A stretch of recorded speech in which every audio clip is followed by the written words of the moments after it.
പീർ Muhammad charitable foundation ഒരുക്കിയ പ്രോഗ്രാമിൽ പീർ മുഹമ്മദിൻ്റെ മകനായ നിസാം പങ്കെടുത്തു. അദ്ദേഹത്തിന് പുരസ്കാരം വിതരണം ചെയ്ത് മന്ത്രി കടന്നപ്പള്ളി രാമചന്ദ്രൻ. അതുപോലെ തന്നെ നിരവധി അവാർഡുകളും ആ സദസ്സിൽ നൽകുകയുണ്ടായി. നമുക്ക് ആ പ്രോഗ്രാം ഒന്ന് കാണാം.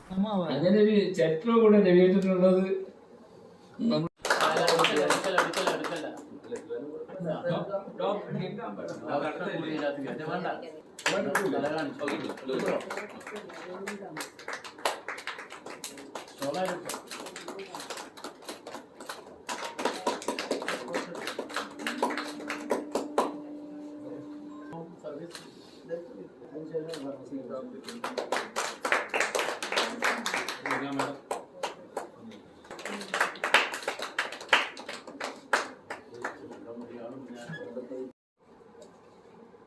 കേശവദേവ് അറിയാലോ. ദേവാണ് നമ്മളെ മലയാളത്തിൽ പിന്നെ ഒരു പ്രധാനപ്പെട്ട എഴുത്തുകാരൻ. കേശവദേവിന്റെ റിക്ഷാക്കാരൻ പപ്പു. ആ പപ്പു വായിച്ചാൽ നമുക്ക് ജീവിതം എന്താണെന്ന് പഠിപ്പിക്കുന്ന ഒരു നോവലാണ് പപ്പു. ആ പപ്പു എന്ന് പറയുന്ന നോവൽ ഉണ്ടായത് എങ്ങനെയാണ്? നേരിട്ടുള്ള അനുഭവത്തിലാണ്. അന്ന് എഴുത്തുകാർ നിങ്ങളുമാതിരി പുസ്തകം ഇവിടെ കൊടുത്താൽ വിൽക്കാനുള്ള കടകളുണ്ടല്ലോ, അന്നതില്ല. നേരിട്ട് പോയി പുസ്തകം നോക്കുമ്പോൾ എഴുത്തുകാരൻ അവൻ വിറ്റ് കിട്ടുന്ന കാശ് കൊണ്ട് അവൻ ഭക്ഷണം കഴിക്കും, വീട്ടിലെ കാര്യം നിർവഹിക്കും. അങ്ങനെ ഒരു ദിവസം രാവിലെ പുസ്തകവും സഞ്ചിയിലാക്കി നടന്ന് ആരും പുസ്തകം വാങ്ങിയില്ല.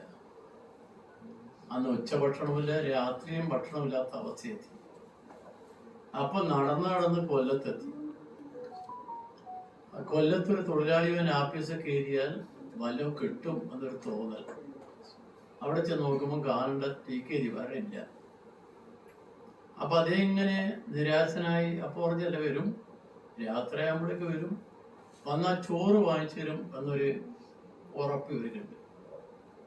അപ്പം ഈ ആഫീസിന്റെ പുറത്തെ വരാന്തിരിങ്ങി ഇരിക്കുക, രണ്ടാം നിലയിൽ. അപ്പോഴാണ് ഒരു പെൺകുട്ടിയുടെ കരച്ചിൽ കേട്ടത്. ആളിലൂടെ കൂടി കൂട്ടത്തിൽ ദേവ്. ആ പെൺകുട്ടിയാണ് റിക്ഷാക്കാരൻ പപ്പു വീട്ടിലേക്കുള്ള സാധനങ്ങൾ റിക്ഷ കൊണ്ടുപോയി പൊട്ടിച്ച് നഷ്ടപ്പെടുത്തിയ കേസിലെ കഥാപാത്രമാണ്. നമ്മളെ ജീവിതം എന്ന് പറയുന്നത് അതിനെ എഴുത്തുകാർ പകർത്തുന്നത്. എന്റെ അബദ്ധ ഞാനിവിടുന്ന് നമ്മളെ കുട്ടികളെ കിസ് മത്സരത്തിൽ പങ്കെടുത്ത കുട്ടികൾ വൈക്കം മുഹമ്മദ് ബഷീറിന്റെ കഥകളെ കുറിച്ച് പറഞ്ഞാലസാക്കി.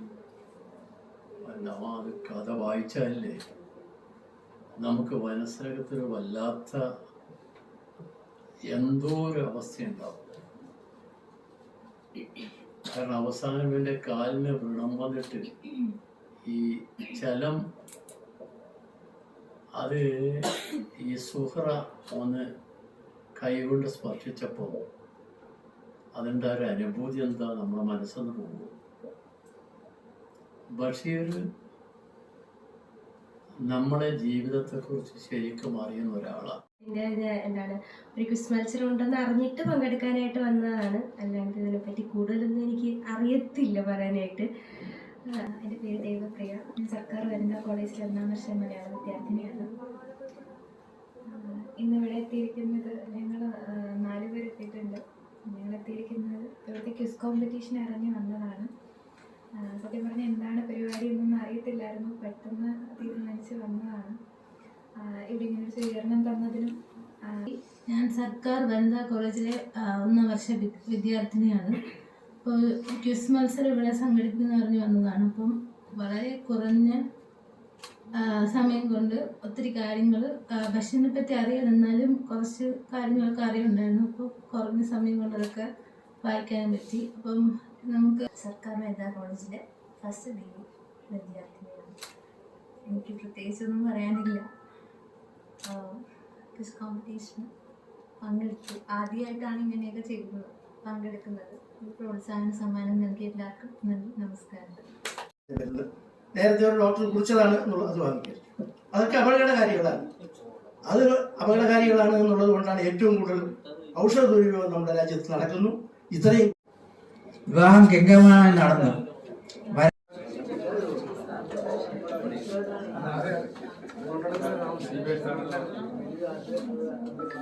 പുരസ്കാരം നേടിയ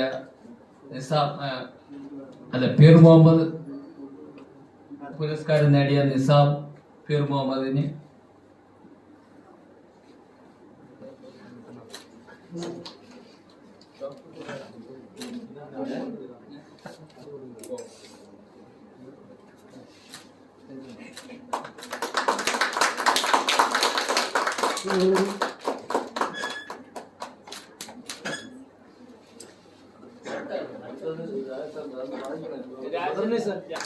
ഈ വേദിയിൽ ആദരിക്കൽ ചടങ്ങാണ് നടന്നുകൊണ്ടിരിക്കുന്നത്. അപ്പോൾ നമ്മൾ ആദരിക്കുന്നതടുത്ത് ബി രാജൻ സാറിനെയാണ്. സാറിനെ കുറിച്ച് എടുത്തു പറയുകയാണെങ്കിൽ ഒരുപാട് ഒട്ടനവധി കാര്യങ്ങൾ. GO അസോസിയേഷൻ ബ്രാഞ്ച് സെക്രട്ടറിയായും കേരള ഗസ്റ്റ് ഓഫീസേഴ്സ് യൂണിയൻ ജില്ലാ സെക്രട്ടറിയായും സംസ്ഥാന സൊസൈറ്റി ഓഫ് കേരള സമ്മോഹന മാൻ പോകുന്നിടത്ത്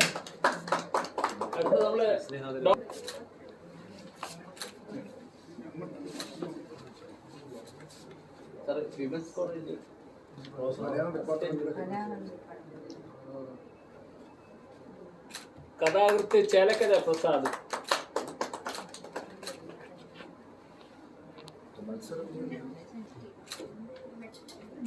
വൈക്കം മുഹമ്മദ് അനുസ്മരണത്തോടനുബന്ധിച്ച് നടന്ന മത്സരത്തിൽ പങ്കെടുത്ത വിമൻസ് കോളേജ് വിദ്യാർത്ഥികൾക്ക് ഒരു പ്രശസ്തി പത്രം കൊടുക്കാം.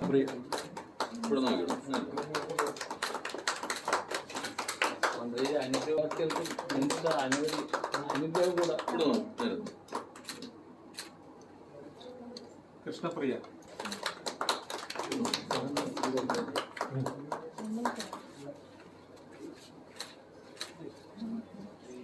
വൈഷ്ണവ്,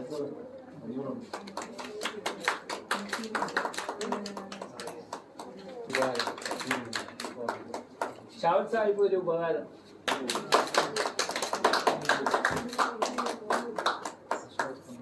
ഹാപ്പിയുടെ ആറ്റിങ്ങൽ സുരേഷ് 100 വയസ്സ്.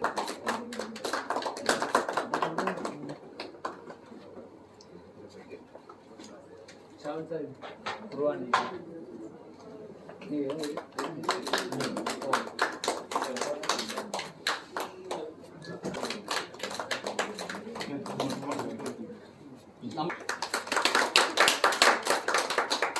രാമായണ മാസത്തിന്റെ അനുസ്മരണ കാർഡ് ഡോക്ടർ നമ്മളെ പീർ മുഹമ്മദ് ഗാനമേളയുടെ ഒരു സന്ദേശ കാർഡ് ജമീന്ദർ സാറിന് കൊടുത്തു.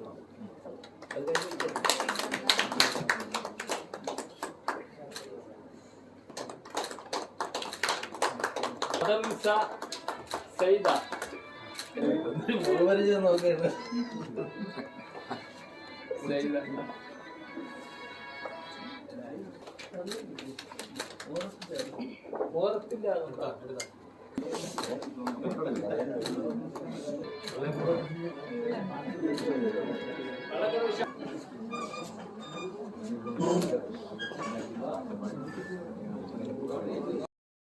വ്യക്തിത്വമുള്ള ഒരു പ്രതിഭ തന്നെയായിരുന്നു ബഷീർ.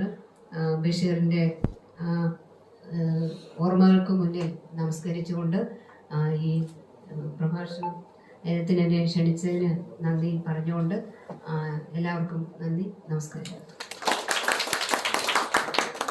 മുഹമ്മദ് കൾച്ചർ ഫൗണ്ടേഷൻ്റെ മകനായ രവീന്ദ്രൻ സാറിനെ സ്വാഗതം ചെയ്യുന്നുള്ളൂ. ശ്രീ ഷാഹുൽ ഹമീദ് സാർ, അദ്ദേഹത്തെ കുറിച്ച് പറയുകയാണെങ്കിൽ അദ്ദേഹം തിരുവനന്തപുരത്ത് ഒരു പ്രധാന വ്യവസായിയും പൊതുപ്രവർത്തകനുമാണ്.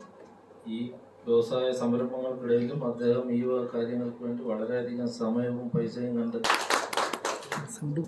നമ്മുടെ പ്രിയങ്കരനായ മന്ത്രി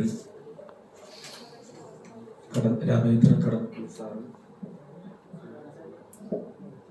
മലയാളവേദിയുടെ ദേശീയ മലയാളവേദിയുടെ ചെയർമാൻ അഡ്വക്കേറ്റ് MK നൗഫൽ, ഗാന ഗോകുലമെന്ന് വിശേഷിപ്പിച്ചിരിക്കുകയാണ് വൈക്കം ഉപദേശം. അങ്ങനെയുള്ളൊരു മഹാനായ ഒരു കലാകാരന്റെ ഫൗണ്ടേഷനാണ് നമ്മളിന്ന് രൂപം കൊടുത്തിരിക്കുന്നത്. അദ്ദേഹത്തിന്റെ മകന്റെ സാന്നിധ്യം ഏറെ ശ്രദ്ധേയമാണ്. അദ്ദേഹം ഇതിന്റെ വർക്കിംഗ് പ്രസിഡന്റായിട്ട് നമ്മൾ അദ്ദേഹത്തെ നോമിനേറ്റ് ചെയ്തിട്ടുണ്ട്. ഈ യോഗത്തിന്റെ ഉദ്ഘാടന കർമ്മം നിർവഹിക്കുന്നതിന് വേണ്ടി ബഹുമാന്യനായ മന്ത്രി കടന്നപ്പള്ളി രാമചന്ദ്രൻ സാർ അവരുടെ ആദരപൂർവ്വം ക്ഷണിച്ചോളൂ. ഭൂമണ്ഡലത്തിലെ പ്രോജ്വലിക്കുന്ന താരമായി ഇപ്പോഴും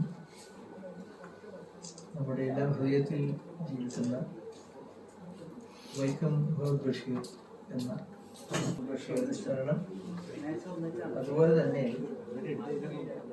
മുഹമ്മദ് കൾച്ചറൽ ഫൗണ്ടേഷൻ സംഘടിപ്പിക്കുന്ന മാപ്പിളപ്പാട്ടിന്റെ ഗായകൻ മുഹമ്മദ് സ്മാരക പ്രവർത്തനം, യുവഗായകൻ നിസാം അവതരണം തുടങ്ങി കലാസഫലതയുള്ള നിരവധി പരിപാടികളുടെ ഒരു സംഗമ സായാഹ്നം കൂടിയാണ് ഇവിടെ സംഘടിപ്പിക്കുന്നത്. ഈ പരിപാടി എന്തും എത്തിച്ചേരണം എന്ന് പറഞ്ഞ എൻ്റെ വലിയ സുഹൃത്ത് പഞ്ഞിൻ്റെ വീട്ടിലല്ല, അതുകൊണ്ട് 4 മണിക്ക് എത്തിയായിരുന്നു. ഞാൻ 4 മണിക്ക് എത്താവും, അതുകൊണ്ടാണ് പരിപാടി കഴിഞ്ഞ് ഓഫീസിൽ പോയി 7 ട്രെയിനിൽ എറണാകുളത്തേക്ക് പോകുന്നത്. ഇപ്പോൾ ഞാൻ പഞ്ഞിൻ്റെ വീട്ടിലെ സംസ്ഥാന ഗായകൻ, അതോടൊപ്പം തന്നെയാണ് ദേശീയ മലയാളി സംഘടിപ്പിക്കുന്ന വൈക്കം.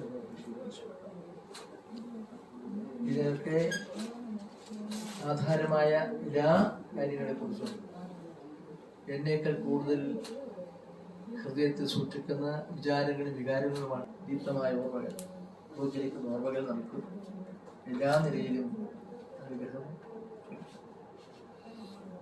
ബാല്യകാല സത്യക്കുറിച്ചുകൾ 19 വയസ്സിലും ജനഹൃദയങ്ങൾ ജീവിക്കുന്ന അസൃഷ്ടിക്കാരൻ. അതിൽ പറയാൻ ഒരുപാട് കാര്യങ്ങൾ പറയാൻ, ഞാൻ അതിൻ്റെ വിശദാംശങ്ങളിലേക്കൊന്നും കടന്നു പോകുന്നില്ല. എന്നേക്കാൾ കൂടുതൽ അതേക്കുറിച്ച് ആധികാരികമായി സ്പന്ദിക്കാൻ കഴിയുന്ന വ്യക്തികൾ ജീവിൽ തന്നെ. അതുകൊണ്ട് തന്നെ സ്നേഹാദരപുരുഷനും പ്രത്യാദരപൂർവ്വം വിനയപുരുഷനും വിളിച്ചതായി ഞാൻ അറിയിച്ചുകൊള്ളു. മുഹമ്മദ് കൽസന്റെ ഭാഗമായിട്ടുള്ള മാപ്പിളപ്പാട്ടിന്റെ ഗായകൻ പീർ മുഹമ്മദ് നാടകപ്രഥമ പുരസ്കാരം നേടിയ യുവഗായകൻ നിസാം പീർ മുഹമ്മദ് കമൽ, അദ്ദേഹത്തിൻ്റെ സാന്നിധ്യവും അദ്ദേഹത്തിൻ്റെ ഗാനധാരിയും എല്ലാം തന്നെ നിങ്ങൾ ആസ്വദിക്കാൻ കാത്തിരിക്കുകയാണ്. നേരത്തെ ഇതിനോട് ആരംഭിക്കപ്പെട്ടോ എന്ന് എനിക്കറിയില്ല. ഇതെന്നാലും അത് ഒരു കാലത്ത് മാപ്പിളപ്പാട്ടിൻ്റെ ഈണം, അതിൽ അന്തർഭൂതമായി കിടക്കുന്ന സന്ദേശം, ഒരു സംസ്കാരം, ഒരു ജനസമൂഹത്തിൻ്റെ ജീവിത സ്പന്ദങ്ങൾ എല്ലാം ഉൾക്കൊള്ളുന്നതാണ് മാപ്പിളപ്പാട്ട്. ആ മാപ്പിളപ്പാട്ടിൻ്റെ ഈണം കേരളത്തെ എത്രയോ സന്ദർഭങ്ങളിൽ മേടിച്ചിട്ടുണ്ട്. അതുകൊണ്ട് തന്നെ തലശ്ശേരി അതിൻ്റെ ഒരു ആസ്ഥാനം ആരംഭിക്കും മാപ്പിളപ്പാട്ട് എന്ന് പറഞ്ഞാൽ. മാപ്പിളപ്പാട്ട് നമ്മുടെ സംസ്കാരത്തിൻ്റെ, അത് ഒരു ജനതയുടെ ഒരു സംസ്കാരത്തിൻ്റെ ആത്മാവിഷ്കാരം കൂടിയാണ്. അതുകൊണ്ട് അതേതെങ്കിലും പരിമിതമായ സങ്കുചിതമായ താല്പര്യങ്ങൾ നേരെ മറിച്ച് അതിൻ്റെ ഏറ്റവും ഉത്കൃഷ്ടമായ ഭവഹാവതികളുണ്ട്. അതാണ് അതിനെ എല്ലാ നിലയിലും അതിൻ്റെ പരിരക്ഷ. ഇവിടെ ഈ സന്ദർഭത്തിൽ യുവഗായകൻ്റെ അനുമോദനം സ്വാഭാവികമായും അത് അദ്ദേഹത്തിൻ്റെ ആത്മധൈര്യത്തിനും അവരുടെ പ്രയാണത്തിനും കരുത്താൻ.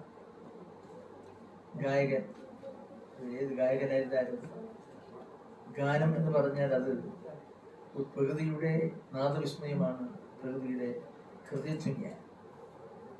ആ നാദധാരയുടെ മുമ്പിൽ അരിഞ്ഞു പോകാത്ത ഒന്നുമില്ല. സംഗീത